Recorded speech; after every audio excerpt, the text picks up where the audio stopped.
Olá, Bom dia e bem-vindo. tudo bem, Ana? Tudo bem, Azenha? Alegria estar aqui.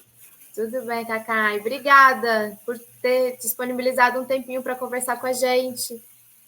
Vamos Alegria falar, toda minha. vamos falar sobre o tema do final de semana, dos ataques sofridos aí pelo Alexandre de Moraes e sua família no aeroporto de Roma, na Itália.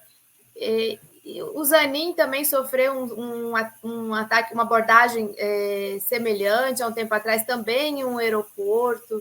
Aqui em Brasília, acho que vocês sabem, a ministra Marina Silva já foi também atacada nos restaurantes. A presidenta do PT, a Gleisi, também recentemente foi atacada em restaurante. Como é que você vê isso, Cacai? Como você acha que isso não vai parar nem tão cedo? Ô, Ana, eu até escrevi um artigo hoje,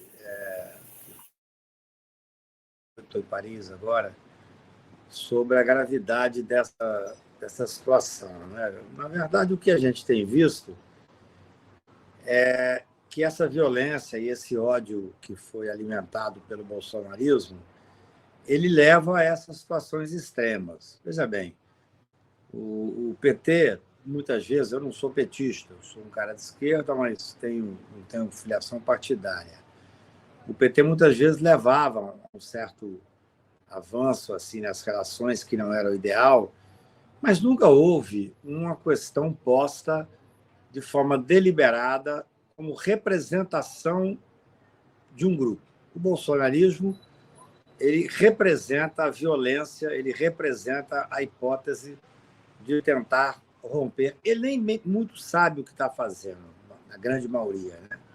São pessoas despreparadas, incultas, tanto é que a primeira ofensa, entre aspas, que fizeram ao ministro Alexandre é chamá-lo de comunista. É uma piada, né? É histórica, assim, tudo que o Alexandre não é comunista. Alexandre é um cara de direita, que foi um secretário de segurança muito firme em São Paulo, escolhido pelo presidente Temer para ser ministro supremo. Então, o comunismo é uma ofensa na visão desses radicais absolutamente incultos, banais. São pessoas completamente sem fundamento. O que é perigoso, Ana e a Zenha? Muito feliz de ver o Azenha aqui. Sou um admirador do que ele escreve. O que nós vemos hoje, infelizmente? É uma agressividade que tem fundamento. Por que isso aí deve ser investigado, tem que ser punido? Eu tenho dito e tenho escrito que nós só avançaremos se nós conseguirmos, de fato, fazer a responsabilidade criminal desses fascistas. Não adianta nós termos uma postura de indignação e que, afinal, não sei aonde vai levar, só a indignação. Ou nós fazemos, de fato, um enfrentamento jurídico, dando a eles, obviamente, o extremo direito de defesa pleno, devido ao processo legal e tal, mas responsabilizando. Veja bem, eu não vi os vídeos, acho que não vazaram os vídeos, mas eu confio, evidentemente, naquilo que foi colocado pelo ministro Alexandre na representação que ele fez. Houve uma agressão ao filho de 12 anos. Isso é algo completamente inadmissível. Já seria inadmissível que nós tivéssemos uma agressão a uma autoridade, seja ela quem for, especialmente o ministro Alexandre.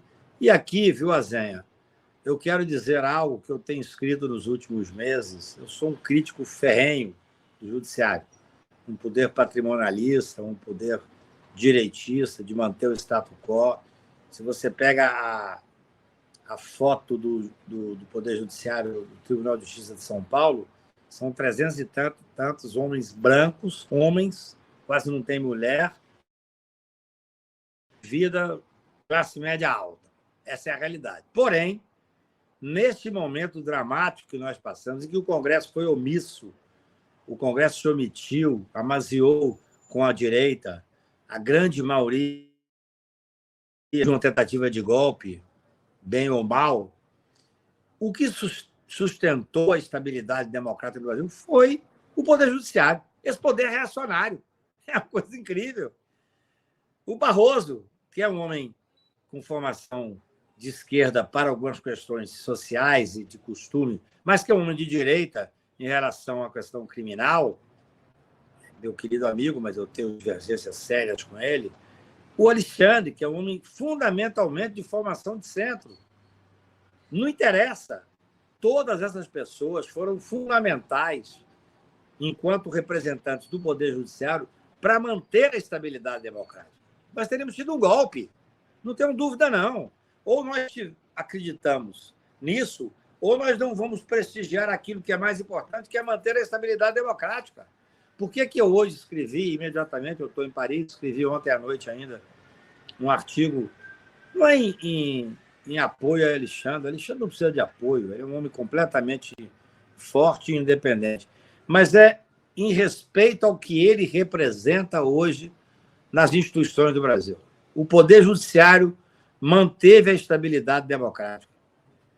Esse fascista desse Bolsonaro arrostou, desde o início, o Poder o gol ter força para fazer o golpe. Não tinha força porque ele é um calhorda, é um canalha.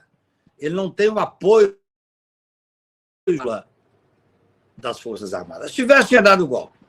Arrumou lá, infelizmente, o Ives Gandra para poder fazer uma subleitura vulgar do artigo 142 da Constituição para dizer que existia a hipótese de um golpe constitucional. Não existe golpe constitucional. Todo golpe é contra a Constituição.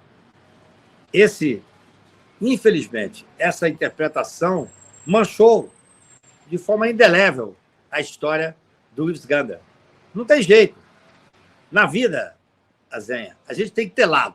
O meu lado é a democracia, é a Constituição, e eu falo sobre isso desde o momento em que eu vi que o Moro era um bandido, um canalha, que estava fazendo, junto com o grupo lá da Força Tarefa de Curitiba, uma interpretação para poder fazer o golpe. Eles são os responsáveis, em parte, pelo Bolsonaro, e eu saí às ruas desde 2015, com muito prejuízo pessoal.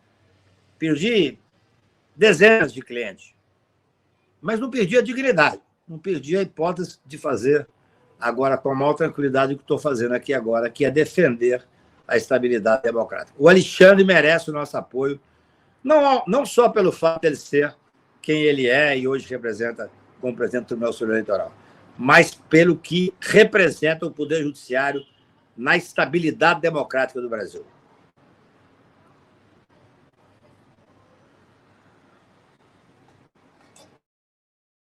Luiz, só antes de você fazer a pergunta para o Cacá, eu quero citar para a nossa audiência que tem um artigo hoje na Fórum do Cacá, né, esse que ele citou, que escreveu ontem à noite em Paris, e vou citar aqui um trechinho desse artigo, o Gui, a nossa equipe, vão colocar também no chat para quem quiser acessar, e depois o Azenha prossegue. E o Cacá diz assim: comunista, esse é o xingamento principal dessa corte ignorante bolsonarista. Por não conhecerem nada de história, chamam o ministro Alexandre de Moraes de comunista. E aí ele diz: tenho dito que é extremamente difícil qualquer diálogo com esses ultradireitistas, porque eles são muito primários, ignorantes mesmo, com uma visão pequena, rasa, maniqueísta do mundo. E com esse trecho eu passo a palavra aí também para o Azenha fazer suas reflexões, seus questionamentos. Ô, Cacai, eu queria lhe fazer uma pergunta do ponto de vista jurídico, que é o seguinte, né? As três pessoas que supostamente agrediram o ministro, elas negam, né? O advogado do Roberto Mantovani Filho e da esposa dele, a Andréa, dizem que as ofensas provavelmente foram proferidas por outra pessoa, não por ela, Andréa, que dessa confusão interpretativa nasceu o desentendimento verbal entre ela e duas pessoas que acompanhavam o ministro. O terceiro envolvido, o corretor Alex Zanata Binhoto, os três são de Santa Bárbara do Oeste, interior de São Paulo, onde o Bolsonaro teve 66,34% dos votos no segundo turno. E aí a frase bandido comunista e comprado, que seria a primeira dirigida ao Alexandre de Moraes, a André disse que não. Cacá, eles dizem que não, o ministro diz que sim, a polícia da Itália disse que vai colaborar com as investigações. Você acha que os vídeos, que obviamente certamente existem, podem contribuir? E a questão da territorialidade das ofensas terem sido feitas em Roma impede que eles sejam punidos no Brasil, Cacai? Azem, em primeiro lugar, eu hoje falei com algumas pessoas em Roma. Eu estou em Paris, mas eu tenho meus contatos também em Roma. Eu acho que serão logo disponibilizados os vídeos do aeroporto. Eu sou muito cauteloso, eu sou advogado criminal. O advogado trabalha com fato. Mas eu tenho um fato que eu trabalho, que é a representação do ministro Alexandre. Eu tenho 100% de confiança na palavra do ministro Alexandre. Ele jamais fidedigna que não fosse coerente com a realidade. Esse é o primeiro ponto. Segundo, que essa história de que maldosamente esse cidadão diz, não, apenas nós refutamos a reação de um menor, que seria, em tese, o filho do ministro Alexandre. Ora, bolas, veja, nós temos que ter um acesso à realidade. Veja se alguém vai refutar algo que não tenha sido fruto de uma provocação. É óbvio. Se você está num local, tem o direito de reagir. O direito de reagir. Então, se o filho foi provocado, eu não conheço o vídeo, mas conversei hoje com pessoas da Itália que vão disponibilizar esses vídeos. E mais, é óbvio que se houve uma reação, a reação significa o que, Zé? A gente tem, pelo menos, experiência na vida. Não é possível crer que um Zé Mané, desse cara lá do interior, que é um direitista bolsonarista, fosse provocado por alguém da família do Alexandre. É óbvio que não.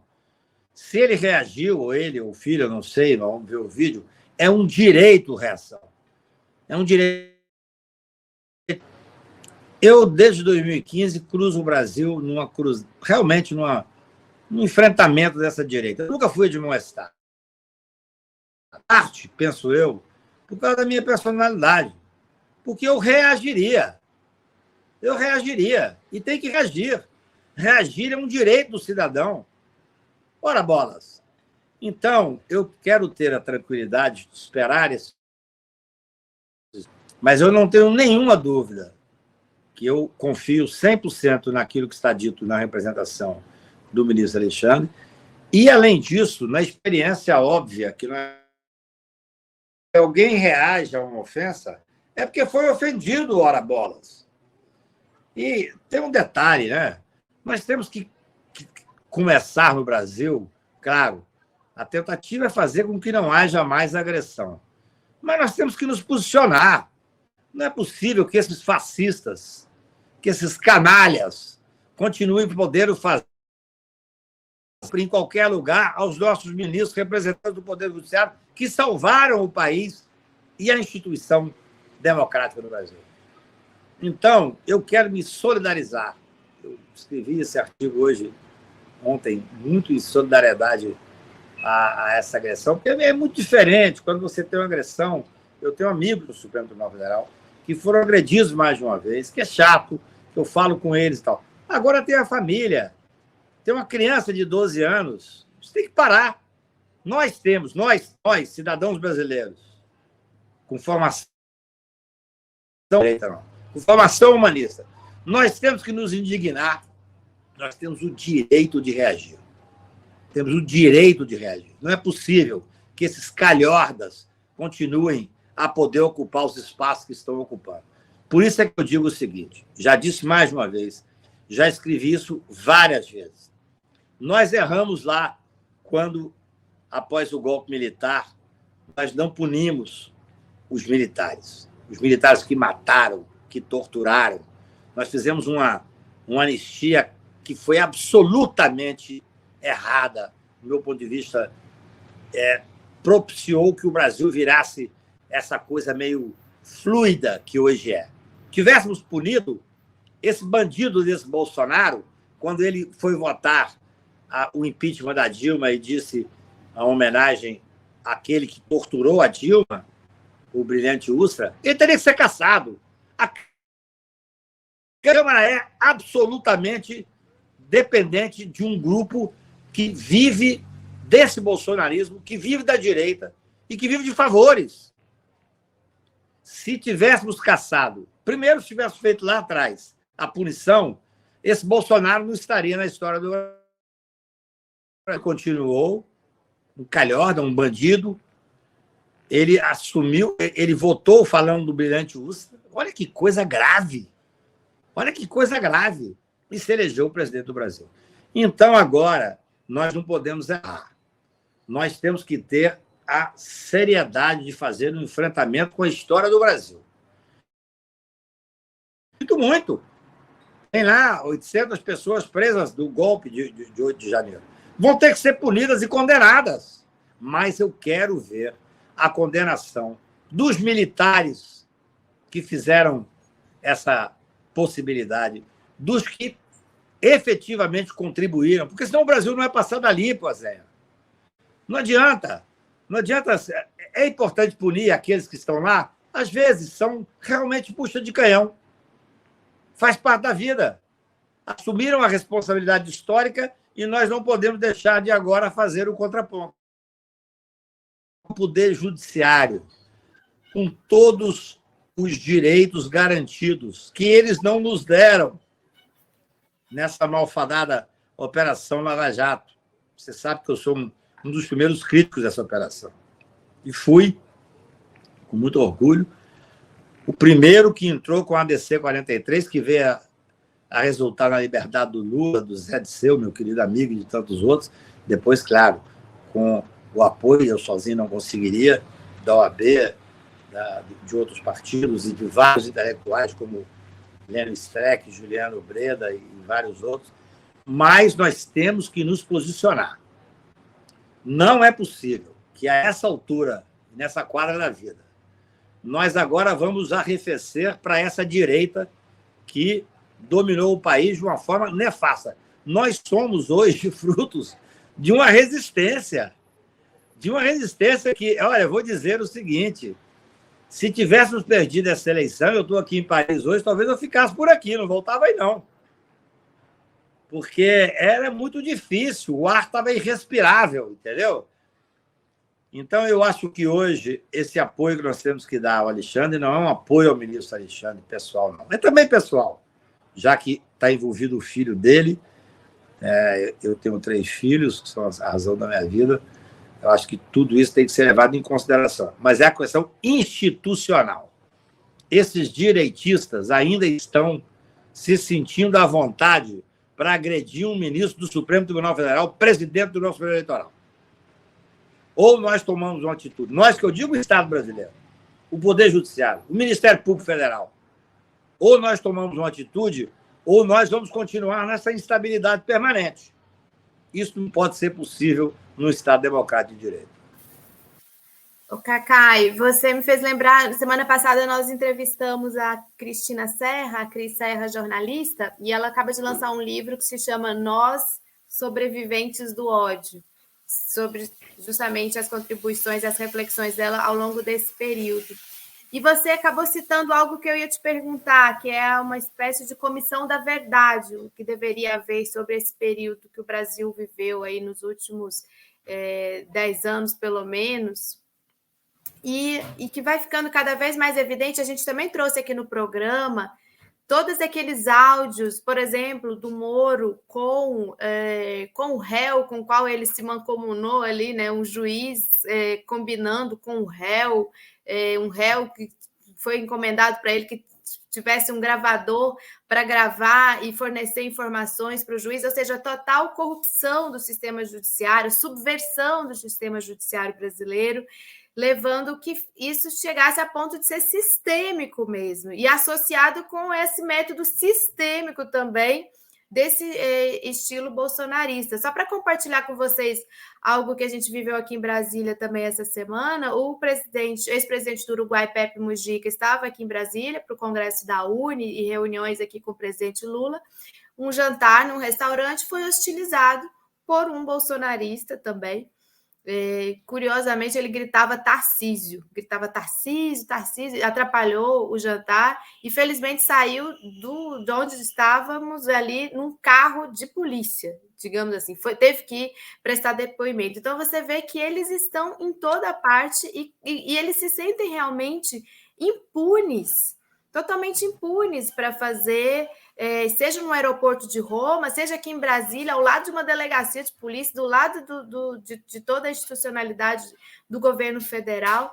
Então, eu queria que você pudesse falar um pouco mais para nós sobre o que seria essa Comissão da Verdade e como isso pode fazer com que o Brasil não repita o erro, que também concordo contigo, o erro do passado, de ter dado essa anistia tão ampla, geral e restrita, né, para quem cometeu tantos crimes. E até hoje você tem familiares de mortos e desaparecidos daquela época com extrema dificuldade para que os processos andem no sentido de reparação histórica também com relação a aquelas pessoas que perderam suas vidas no enfrentamento à ditadura militar.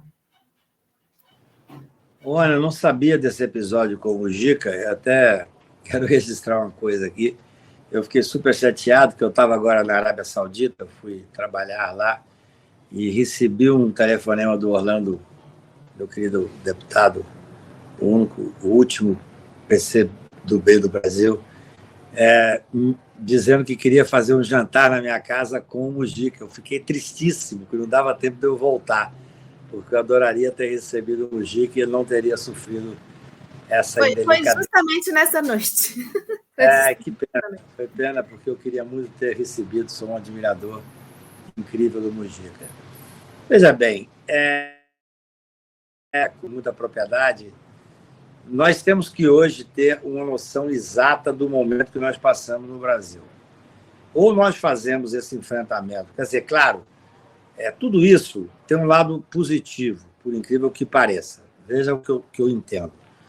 A provocação ao Mujica, que é, evidentemente, um intelectual de primeira linha e um cara que nós admiramos, nós humanistas, no mínimo, e democratas admiramos, essa provocação ao Alexandre em Roma, que extrapola, inclusive, a questão institucional, porque agride a um filho, agride a uma criança, tudo isso tem um lado, imagino eu, que é um lado que é possível levar a uma reflexão maior do povo brasileiro. O brasileiro não é aquele... O brasileiro, ele se revelou reacionário, boa parte dele mais do que reacionário, de direita, e boa parte de ultradireita. A ultradireita cresceu no mundo. Eu estou em Paris. Nós temos aqui hoje um movimento de ultradireita fortíssimo. Eu tenho agora a reunião em direita em Roma, absolutamente forte. Então, existe um movimento muito forte que começou, talvez, não vou dizer que começou, eu não sou historiador, mas eu estudo e leio, quando nós perdemos o rumo da história. Se você ler aquele livro, você vai ver que aquilo foi feito de uma forma sistemática nos Estados Unidos, na Itália, no Brasil, onde a propagação da não política é como se a política fosse desimportante exatamente para fazer política, a política de direita. Então, nós perdemos esse rumo da história. O PT perdeu, nem vou dizer o PT especialmente perdeu. Então, hoje nós temos que resgatar um trabalho humanista que só o Lula poderia ter feito. Nós estamos vivendo, Ana e a Zé. Quando, no dia 12 de dezembro, Lula foi receber lá no TSE ser empossado e tal... Diplomado, ele, né? Foi diplomado. Foi diplomado. Ele me ligou, disse, Cacá, uma comemoração, assim como nós fizemos no meu restaurante, à época, Piantella, em 2003, ele brincou, deu sorte e tal, nós fizemos uma comemoração lá em casa. O Lula fez um discurso rápido, em que ele falou uma coisa muito interessante. Ele disse, olha, lá em casa, no dia 12 de dezembro, ele disse, olha, eu não era para ser candidato, só fui candidato porque eu era o único capaz de vencer o fascismo. E é a verdade. Se nós não tivéssemos uma figura emblemática como o Lula, nós estaríamos hoje sendo tragados pelo fascista do Bolsonaro e do bolsonarismo. Ninguém... Gente, o poder do presidente num sistema presidencialista é muito forte, Zé, ainda que às vezes simbólico. O cidadão, para perder a presidência da República para a reeleição, tem que ser muito ruim, tem que ser muito fraco, porque tem uma estrutura, e veja bem, você pode até perder dentro do sistema democrático. Não, o Bolsonaro usou e abusou, usou do Congresso Nacional, o Congresso de 4, o Congresso vendido, boa parte do Congresso cooptado, com essas emendas estranhas, ou seja, era quase impossível ele perder. Ele só perdeu porque ele realmente é um desastre.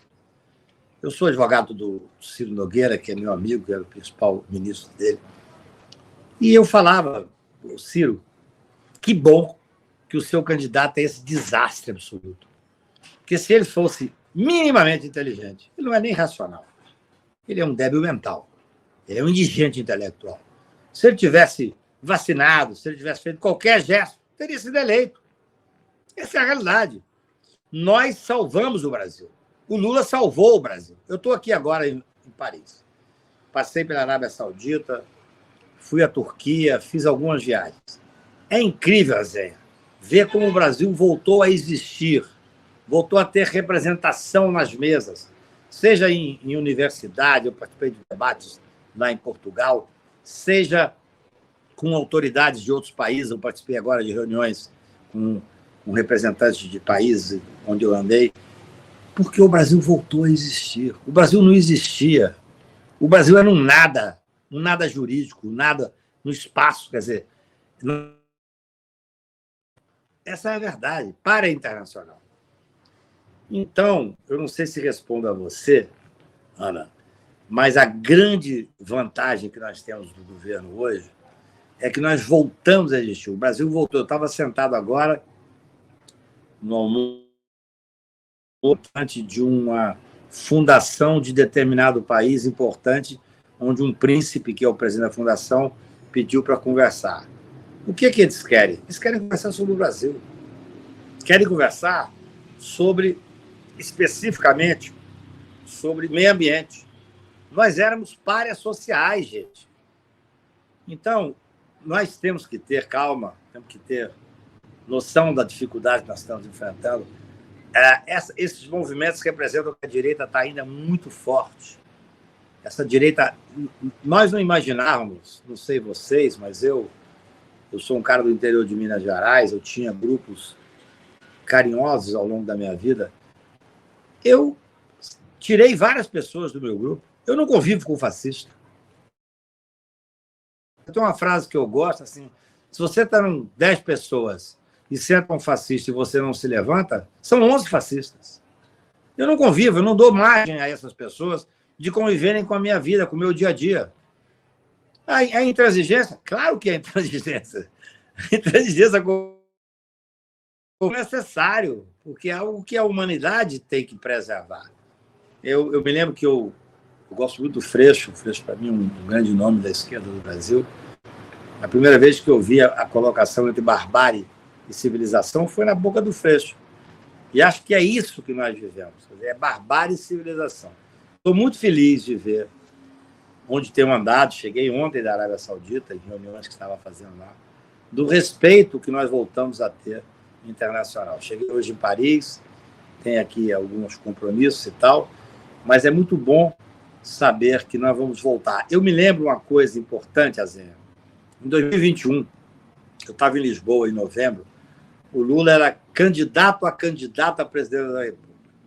E ele veio receber um título aqui na CESPO, em Paris. Eu fui convidado, eu vim. Ele fez um discurso muito emocionante. Muito emocionante. Ele era candidato a candidato. Ele não era oficialmente candidato. Fez um discurso falando que, durante o governo dele, o Brasil tinha saído do mapa da fome da ONU. Uma coisa linda, foi lindo. Todo mundo chorou, muita coisa muito emocionante. E ele tem essa credibilidade para falar. Eu me lembro que depois, no outro dia pela manhã, eu aqui no meu apartamento, liguei a televisão, estava sendo recebido pelo presidente da República com Deve ter caído a conexão do Cacai. Aí voltou. A conexão dele acho que não está das melhores. Tá que pena. Eu ia pedir... Bom, de qualquer maneira, o Gui, enquanto isso, bota lá a imagem que eu te mandei na tela. A pergunta que eu faria se ele voltasse é essa. Olha as fake news. Hora Brasília, fake news. Reviravolta. Testemunha revela que foi filho de Moraes agrediu idoso no aeroporto de Roma. Pode tirar, Gui. Então, Ana, a pergunta para o Cacai é a seguinte: Cacai, como que a gente vai controlar isso se a gente tem esses canais disseminando fake news para cima e para baixo, dizendo agora que foi o filho do Moraes que agrediu um idoso? Primeiro, Azenha, não sei se cortou aí, parece que caiu um pouco a ligação. Não é crível. Veja bem, nós temos que ter uma linha lógica de raciocínio. Eles não têm. A direita não tem, porque a direita vive de fake news. Um menino de 12 anos de idade passe a agredir alguém que não tenha sido agredido. Quer dizer, a vida, eu aprendi isso muito como advogado criminal, você tem que seguir um sentido lógico dela. Se o menino de 12 anos reagiu, é porque reagiu a uma agressão. É óbvio. Não é possível você imaginar um menino de 12 anos de idade estar sentado lá esperando para viajar e, de repente, parte para agredir alguém. Claro que foi agredido. Isso é óbvio. Mas nós vamos ter a comprovação através das imagens. Agora, nós temos que pensar, e isso eu coloco, de certa forma, nesse artigo que a Ana leu aí, gentilmente, eu fico feliz no início, que nós temos um problema grave, que é o enfrentamento da mentira e das fake news. O que eu digo sempre? É muito difícil você fazer um debate com quem não tem escrúpulo e não tem critério. Eu, uma vez, estava participando de um debate na OAB e veio uma pessoa muito de direita para debater comigo. Inesperadamente, me colocaram uma pessoa... E eu disse, olha, desculpa, eu vou me negar a conversar com você, porque o debate presume uma troca... Falei para ele. E foi uma reação.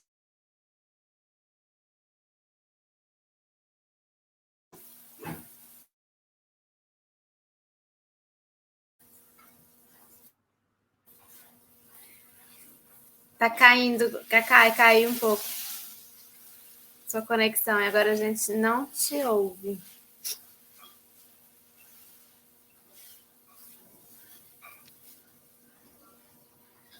Desculpem nossa falha, a gente diria, se fosse na televisão. Eu acho que vai ser impossível a gente ouvir o Cacai. Acho melhor tirar, Gui. E agradecer ao Cacai pela grande entrevista que ele nos deu. Ele fez uma revelação muito bacana, Ana, daquele jantar. Eu não sabia que ele tinha oferecido um jantar ao Lula. Né? O Lula foi no dia 12, né? Revelando no dia 12, enquanto Brasília queimava, o Lula estava jantando na casa do Cacai. E eu acho que isso revela também o lado, como se diz, supersticioso do Lula. Ele se lembrou do jantar que ele tinha tido no Piantella, que foi um restaurante do Cacai, né? E aí quis fazer o jantar na casa do Cacai. E o Cacai é dono de um restaurante hoje em Brasília, né?